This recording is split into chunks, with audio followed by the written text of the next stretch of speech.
Hello and welcome, everyone, to the Evolve podcast, supporting you to connect with the power of your soul, to rise above all your limits, and to give and receive more love in all forms.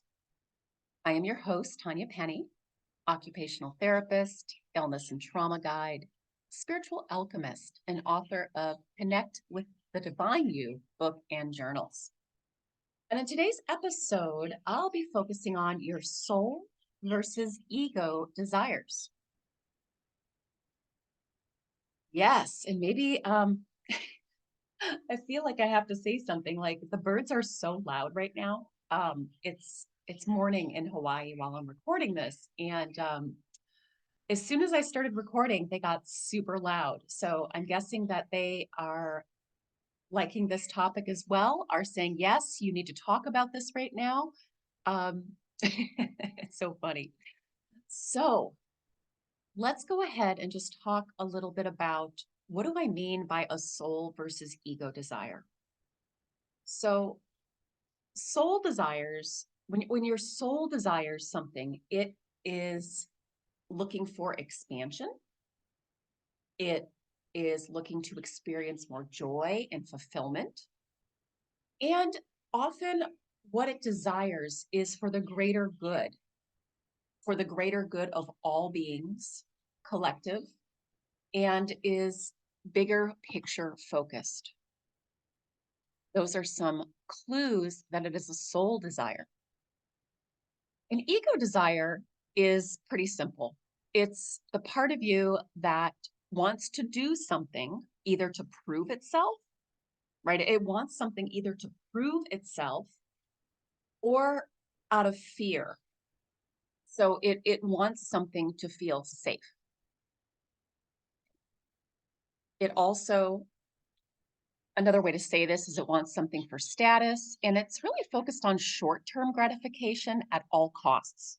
It's not really thinking about the greater good. And again, it might want something to feel safe out of fear. So our soul never has fear, and so there's no need for it to feel safe. It knows it is always safe in the grand scheme of things.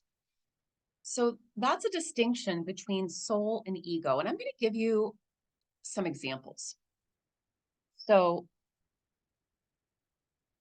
an example might be, I love using, I want to use like examples that are really make sense to you guys. So let's say I want a car. I want this specific car. And the ego would want the specific car because it would think, oh, people will think more highly of me. Versus, oh, I want this because I will really enjoy driving it. There's the joy piece, right? So the ego doing it to prove itself, so people will think highly of me. Ego, so I will enjoy driving it. One for me that has been really strong in the past, and then it kind of went away, and now it's back again really big, is this desire to have a retreat center.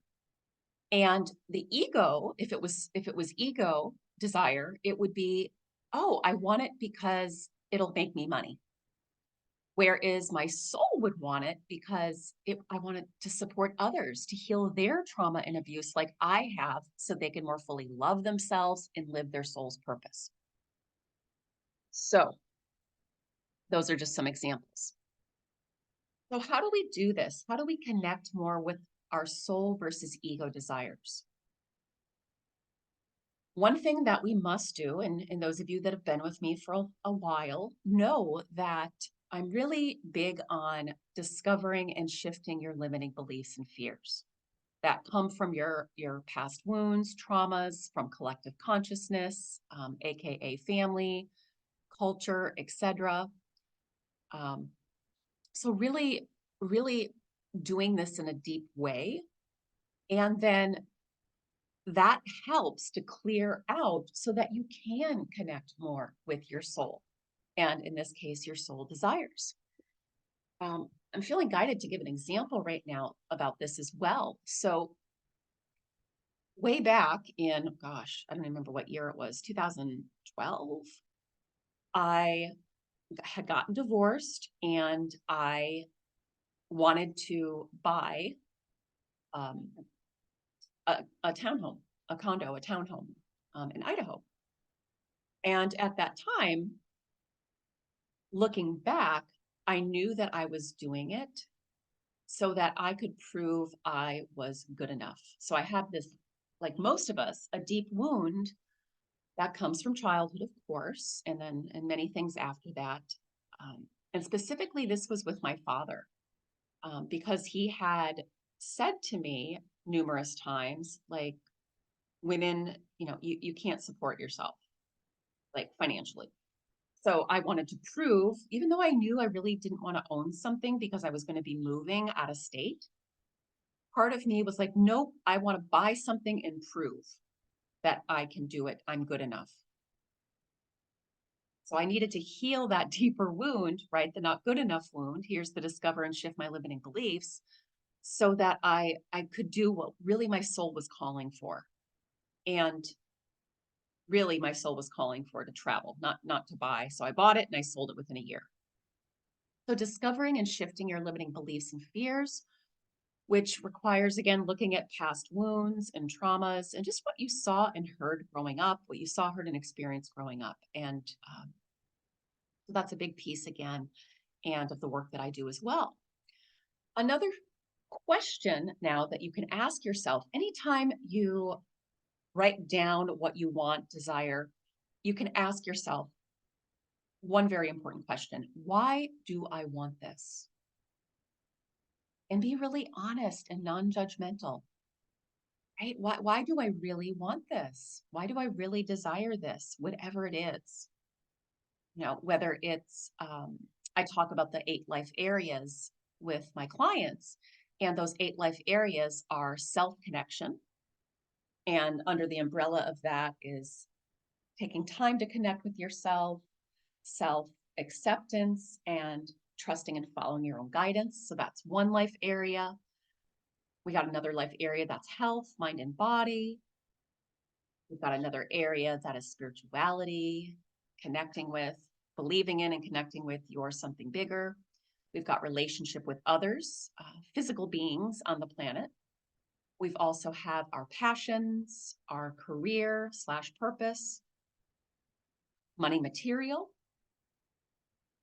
and location. So those are the 8 areas I ask my clients to explore. What are their desires, their soul desires in those areas?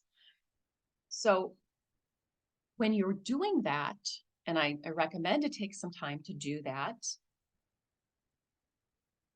when, beginning of the year is great, but we want to continue to do it because they can shift and change, especially as we clear out more limiting beliefs and fears, we get more in touch with what are those true soul desires. And they still can shift, right? Even if I wanted something, let me give an example. So I wanted my soul desires to live by water, specifically the ocean. And so at one point, I moved with my sweetie, so he wouldn't have as big of a commute over to the East Bay, San Ramon in California. But I said to him, my soul really desires to live like on the water, very close to the water, specifically the ocean, not a lake. And so I would like us to move back there, back over to Sausalito, was where I was before that, California. And so what ended up happening, right, as many of you know, I now live in Hawaii. So that's the thing too we want to remember is when we are connecting with our soul desires, we want to be open to the or better.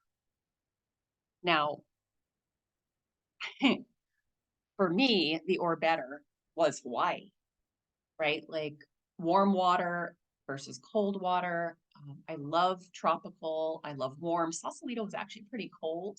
And of course, the water there, the bay water is very cold. That ocean is very cold. So when you're exploring these 8 life areas, and again, you're continuing to discover and shift limiting beliefs and fears while also exploring these 8 life areas that I spoke about. And when you explore them, asking yourself, why do I want what I want? Why do I really want this? Be honest, non-judgmental. And then also be open to the or better. As much as we can, or as much as we try, we are still going to have ego, personality, those kind of things happening. Even, as long as I've been doing this, I still have that as well, right? And we have to understand that we don't as much as we want to, we don't always have the bigger picture. We don't always see all possibilities, are not open to all possibilities. We are very limiting. The ego is very limiting. So we want to be able to say this or better, higher levels. And I'm going to give another example. So last year, when we moved to Hawaii, we had been living in a place that was furnished. It was just easier to let go of all of our belongings, just bring some personal things and rent a furnished place till we felt settled, till we were sure that this was the area we wanted to live in Kona, Kailua Kona. And so at about 8 months, actually before that, at about 6 months, I started to get guidance from my soul to start looking for a new place. We were to find a place um, that we could furnish, that was quieter, that we could furnish, that was bigger. And so I was aware of that. And then my ego still started to come in, right? And it was like, you know, rent, places to rent here there's not a lot in a specific price range. And so my ego wanted to settle, and my divine team wouldn't allow that. So we want to remember too, okay, or better, and that our divine team is always here to support us with our desires. We're not doing this alone, right? So my inspired action. So we look at our desires, and then we start to create what I call inspired actions. And in this case, looking for a place to live. And then trusting, right, that our divine team, seen and unseen, is also supporting us. We're not doing this alone. But damn, did my ego try. It was like applying for these places that I knew that they were not what I would call my divine new place. So that was one of my other inspired actions, was to create a new divine home list. And so I had done that, but here I was applying for things that did not meet that divine list, right? Those qualities, those things that I really wanted.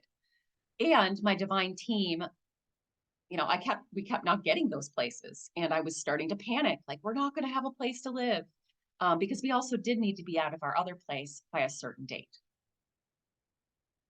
So again, I'm just going to go through. I kind of jumped around a little bit. But again, how do we connect more with soul versus ego desires? Number one, continue to discover and shift your limiting beliefs and fears, healing those past wounds, etc. Number two, as you're exploring, take time to continue to explore those 8 life areas and what your soul desires. And when you do that, ask yourself, why do I want this? And again, be honest, non-judgmental. Open to the or better. So you can have the desire, right? And then open to the or better of it. Be willing to be supported by your divine team of seen and unseen, so that you can receive, right? So this is a co-creation. When we are connected to our soul and our divine team, we know that we're not doing this alone, and we trust that everything is unfolding for us. We don't push it, we don't strive, we don't try to make things happen. There are inspired actions to take, but it's not from a push, strive, got to make this happen, and all by myself type of deal. So making sure that you are connecting with your divine team, seen and unseen, and really trusting them and trusting that you are being supported, which again is something that I still have to work with because I wasn't. Again, this was one of my limiting beliefs is I'm not supported. I have to do it all alone. Given what I experienced in my childhood, given my wounds and my traumas in childhood. And so I oftentimes in the past, which is why MS knocked at my door, pushed myself and felt like the world was on my shoulders and I had to do it all alone. And I was doing a lot of stuff from survival fear, not from soul inspired action. So hopefully this gives you some um, good stuff, insights to start working with. And so, again, carving out time on a daily, weekly basis to connect with your soul and what it desires, taking those inspired actions, right? Creating and taking those inspired actions. Like I said, oh, I made a divine home list. I started looking on Craigslist and Zillow for homes months before we actually had to move out. So, those are just a few examples. And then remembering the to open to and allow the or better to come in and with the support of your divine team, seen and unseen. So of course, you know what unseen is. It's those, some of you might call it God, angels. I call them my higher levels because I believe in all of it and want the support from all of them. And then we've got seen, right? People that are physically on the planet. So in that case, it would have been, the property management company that I was working with, etc. So thank you for joining me for this Evolve podcast. And if you feel that someone in your life would benefit from this, feel free to share this episode with them. And if you'd like more support in co-creating your soul desires and to clear out that ego, wound, trauma, collective limiting belief systems, feel free to check out one of the ways that are below this podcast, wherever you are listening to it on YouTube, Spotify, my website, etc. Right. Sending you guys lots of love, lots of hope, and lots of courage to connect with your soul and to rise above all your limits and give and receive more love in all forms.